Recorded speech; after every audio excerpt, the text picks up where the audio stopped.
So I've seen many companies offer credit monitoring and provide scores, many of which are free. But I haven't found a free service that provides scores and monitoring for all three credit bureaus. Should I just bite the bullet and pay for it? Are you going to buy a home or a car or apply for a student loan anytime soon? Because the interest rates on these big ticket items can fluctuate based on your credit history when it's run through a lender's proprietary credit algorithm. Well, no, I'm not looking for anything like that in the next couple years. Is that the only thing to consider? The other thing to consider is dark web monitoring. For those consumers who are extra diligent about protecting their credit information, many credit monitoring services provide this level of service for a fee. I've always considered certain areas of the digital world out of my control and have quit paying for credit services that provide dark web monitoring of my information because once it crosses over into the real world through a credit application, I'm alerted immediately and can take action to curtail any further activity. I know I can't control my information from being sold, either legally through the many data analytics companies that already have my data, or through any nefarious means that emanate from the dark web. But anytime someone tries to add a new address or phone number to my information on file with the credit bureaus, I'm alerted immediately through the free services I use from these two companies. The level of information these companies provide may change in the future, but as of late 2020, they've got everything covered across the three major credit bureaus. I have a video going over these two credit monitoring service providers if you want more information. Okay, let's talk about why you're only going with the free stuff. Why not pay for the extra level of security? Are you certain the free service providers are that good? So far, they've been on point at every turn, meaning every time I apply for a new credit account, I immediately get alerts on my phone. Every time a higher than normal balance is reported for a credit card, I'm alerted. Even when someone tries to update my personal information with the credit bureaus, I'm alerted. For anyone that doesn't monitor their credit information, that last part is where identity thieves can make a killing. Because if you aren't aware of a new address added to your credit history, then an identity thief could hijack your credit information and start opening lots of cards in your name, and you would never know they existed because you would never receive any correspondence at your address. Credit harvesting is big business for identity thieves and account for billions in losses for unsuspecting consumers. Many identity thieves will actually improve an unsuspecting consumer's credit situation with the right activity over many years. They cultivate the victim's credit so they can one day go rampant with aggressive spending and over-limit charging for high-value items and leave the clueless victim holding the bag. One day, the victim starts getting calls from lenders about when they will receive payment for accounts they had no idea existed, and the identity thief is long gone.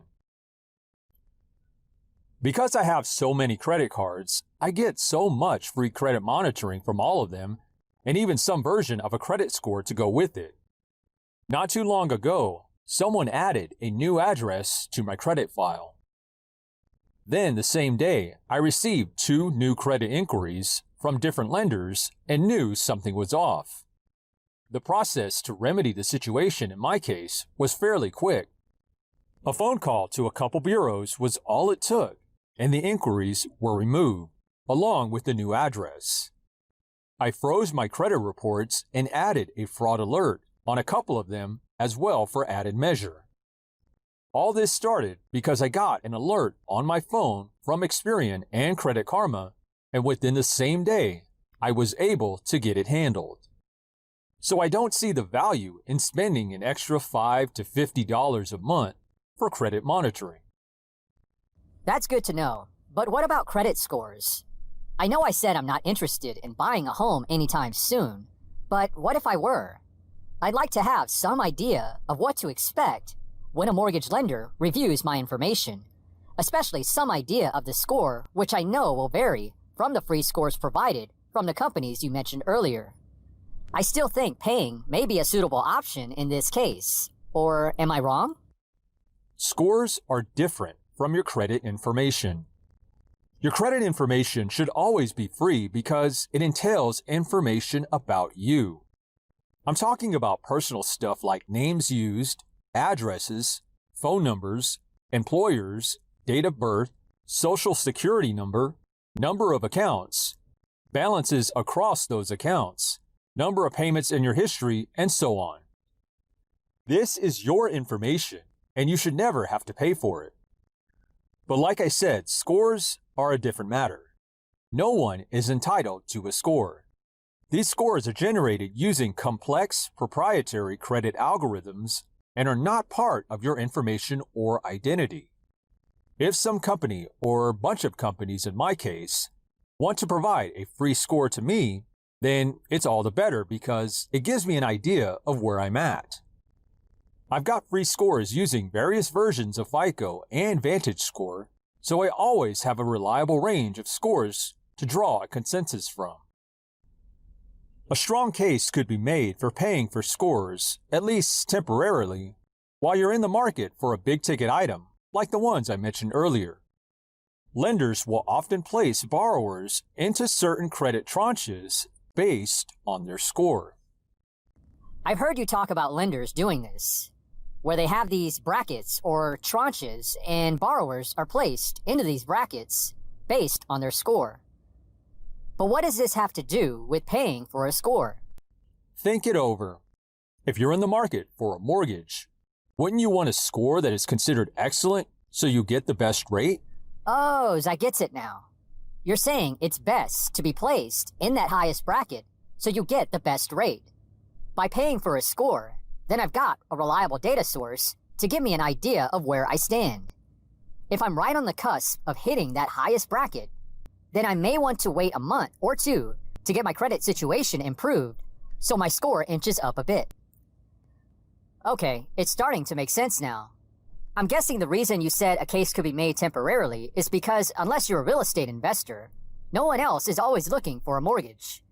So there's no reason to keep paying for a score, unless you're in the market for a home or a car loan, right? You got it. So who are you using to stay on top of your credit information?